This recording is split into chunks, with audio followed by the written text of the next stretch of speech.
Alright, today I'm going to show you guys how to get the stinger hook on this 9.5 inch hog hunter trout. Same method you can use for the jig hook. This one's the floater, so it has the bottom hook. I still want to put a stinger on this guy just because it's a pretty large bait.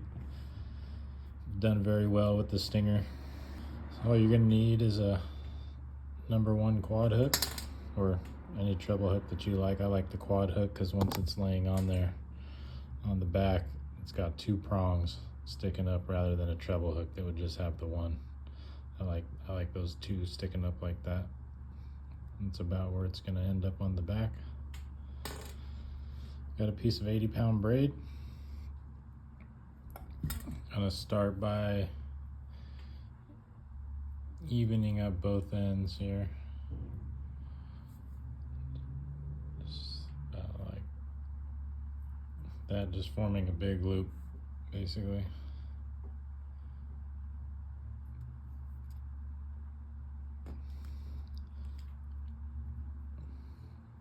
We're going to go right through the hole on the back.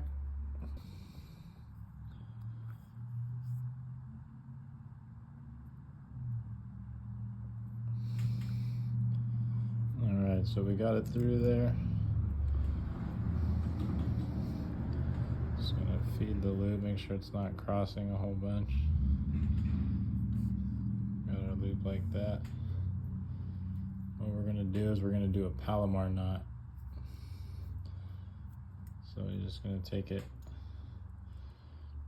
and do a half hitch like so.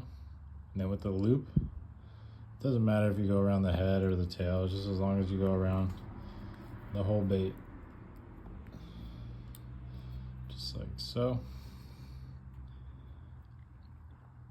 And then we're going to pull it tight.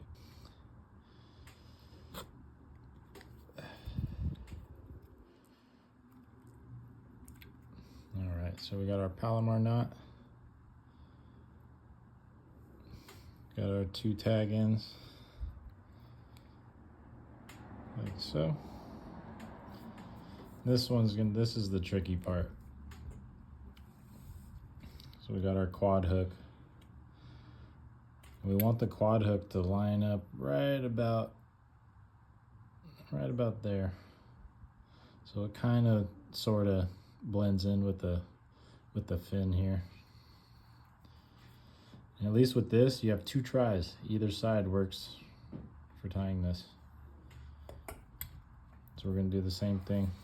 Another Palomar knot.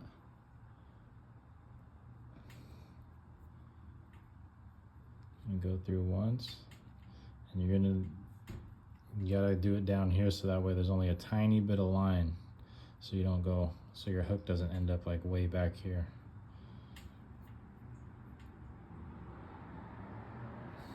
And I like to use this braid over wire just because it's not so shiny.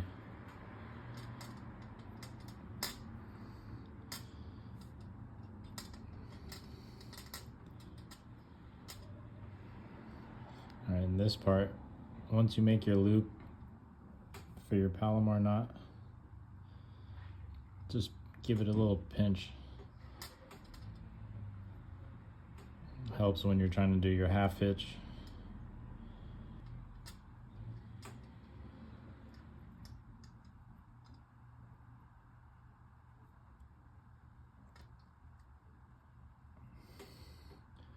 Alright, so there's our first part of the Palomar knot. That loop there is the one that's going to have to go around the hook. So you might have to rotate the main part of the knot close to the hook point, which you're going to go over so you have the most room. If it barely slides over, you're doing it right. So we're going to go over the one part of the hook there.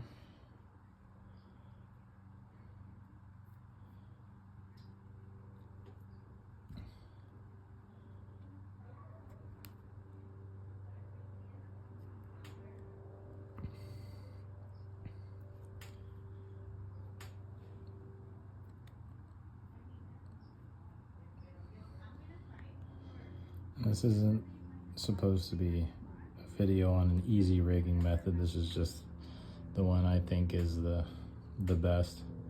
So you're gonna go over each of the prongs with that loop to finish out your Palomar knot.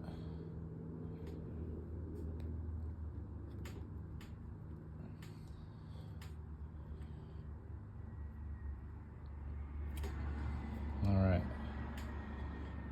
we got it done now.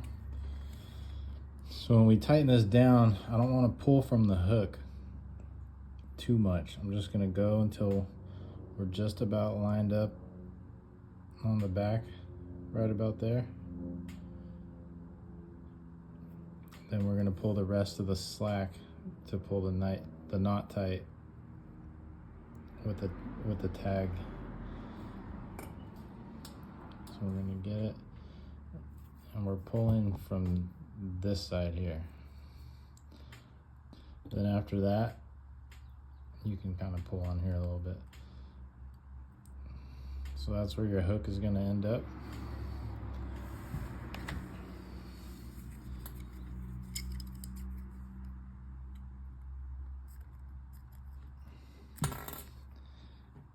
I always leave a little extra, because if you hook a big one,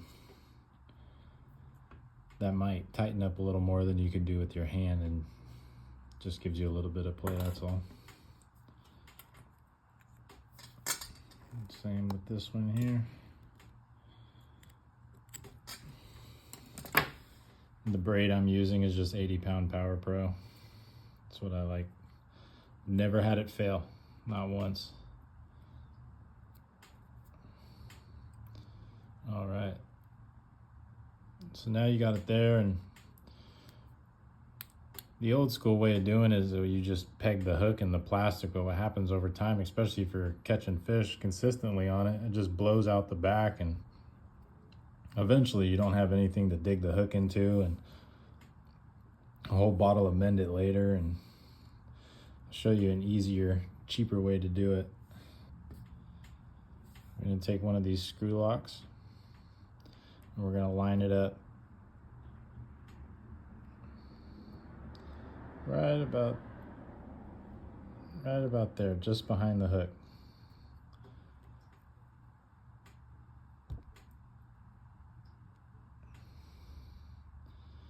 Screw that guy in there. I like to pinch where it's going in, so that way it goes in as straight as possible.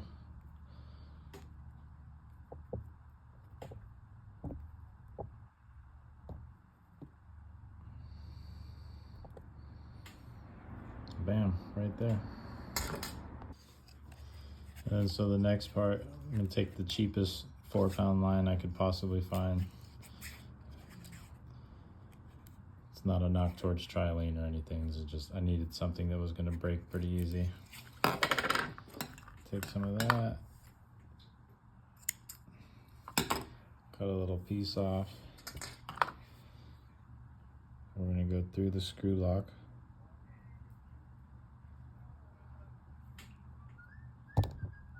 I'm gonna grab the hook. I'm gonna put it there. Put the monofilament through. And once we're around all the hooks, we got our 2 lines here. We're gonna tie 3 half hitches.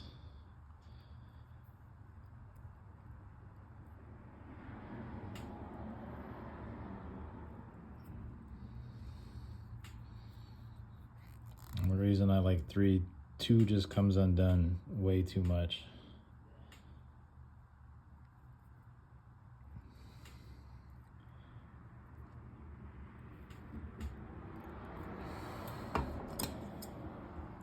And cut the extra off.